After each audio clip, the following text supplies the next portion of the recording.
Rich and Kobe for more on Gravity's first win of the series. Thank you, gentlemen. Guys, there's a lot to talk about here. We identified a lot of things we wanted to see changed. A lot of things did change. Let's start with Gravity, as we saw them come out with an interesting level 1 strategy that put Move ahead very early. Yeah, I mean, this was a really good start for Gravity, and when they were finding a lot of success, it was starting with level 1s where they would get Move a good early lead. They invade on this blue quadrant of the jungle, and TSM, they either don't see all the members exit, or they do, or they guess wrong. Either way, it's kind of lazy not to check, and that's happened to many players when you play a bit lazy League of Legends. Happened to Kobe and Black Market Brawlers. Happened to Kobe. Pre-Kraken start for Gravity. I mean, they got Scuttle Crabs already, Plunder Crabs. But anyways, it wasn't just that. So Move takes this early lead. He transitions it up into the top lane. He ganks for Haunter. They get a first blood in a really nicely executed 2v1 with Dyrus. Yeah, and honestly, I gotta say, the level of play from Gravity looked a lot better. Like, Move got a more comfortable champion. You're talking about how well he's playing on the Elise here. Haunter is still unkilled in both the games here, and has only missed 1 kill as far as 100% KP goes in this, like, 19-kill game here. So, huge props to Haunter. He said in the pregame, I'm going to beat Dyrus. He's playing a, like, sort of safe split pusher in Shen, and is having more impact than Dyrus. So, freaking nice job to him. It is easy to have a high kill participation when Shen. you can teleport, That's but yes, true, yes. Still a good point. But, I mean, still super solid, not dying being frontline take. Also, Altec. Like, I ragged on him last game because I don't think Tristana is that great of an AD carry as far as carrying goes. I think on the spectrum, she's a bit lower. But I really like he chose for Phantom Dancer, not Static Shiv. Much higher DPS there. Last Whisper third. Huge deal, actually. Much higher DPS per gold. Riskier, but in a 4-tank team that works out. So, kind of compensates for Tristana's slightly lower damage with a very optimized damage build, which helped significantly in this game. Well, you talk about Altec. We have a replay where it shows him outplaying in multiple scenarios. So 26 minutes into the game, we're going to start in the Dragon. This is an extended team fight, finds its way all the way to the mid lane and beyond.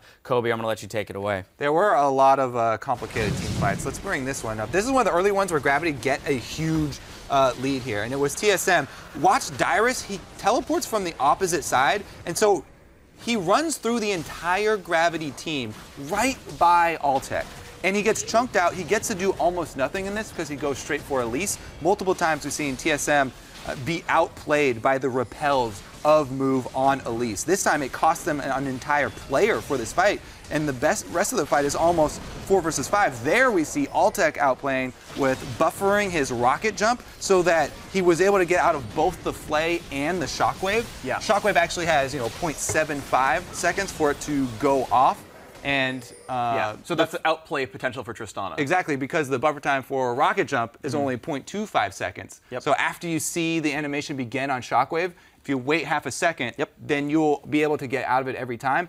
The thing is, Lustboy also overlapped his Flay with it, so Altec got to escape 2 for 1 there. Plus, with Dyrus being chunked out low, it was just so many things going right for Gravity there that they were then able to snowball this sort of 4-tank, semi-tank, big bruiser team comp with Tristana hopping around the outside. And we saw this manifest multiple times, but also, too, I want to point out what Jat was talking about, where the tank line for Gravity was much better this time around. It proved to be a lot more difficult for Santorin to be effective on that Nidalee. The tank line was almost the whole team. Yeah, it's a bunch of big tanky guys, and I mean, it worked out really well. It was cool to see the tank line also going basically double Sunfire as well, right? Shen getting it first item, at least going Cinder Hulk. These are normal builds, of course. This is not exactly build adaptation, but the fact is it works out in this composition, so there's some magic profile here. Yeah, TSM talking over the game now, 1-1. They're going to have to remedy some things. Back to your point, though, there, Freak.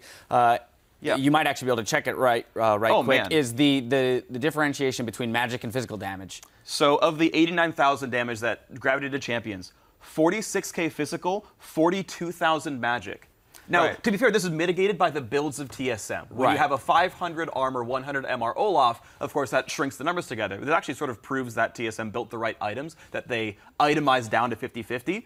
But that said, hey, look, magic damage mattered a lot, which means Elise and Shen were contributing literally half the team's damage. Yeah, and this supports, Kobe, real quick, last hit, this supports the Urgot pickup in terms of helping that mostly AD team still get damage through. Yeah, I really like the Urgot, not only for the shred and the fact that he builds Black Cleaver really early, but Keen on, as they said, a comfortable, keen champion. He played it really well. Urgot's not that easy to play well in team fights like that. He had a lot of times where he was poking at max range. There was no response from TSM. He landed the slows. He was able to engage in chases. The way that he plays on a champion that he's put in a whole bunch of time on really definitely showed. All right, well, Gravity's on the board. We're going to take a quick break while our team strategize for Game 3 between TSM and Gravity. Stay with us.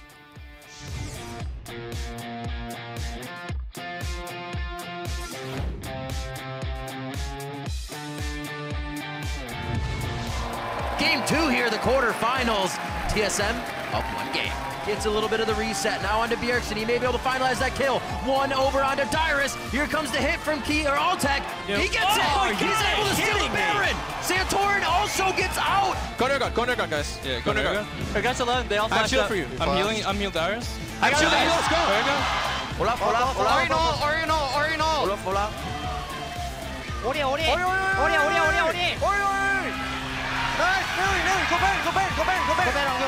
Could favor either team. Nice double flash talk coming in. Bjergsen low on mana. Can't get enough protection out this time.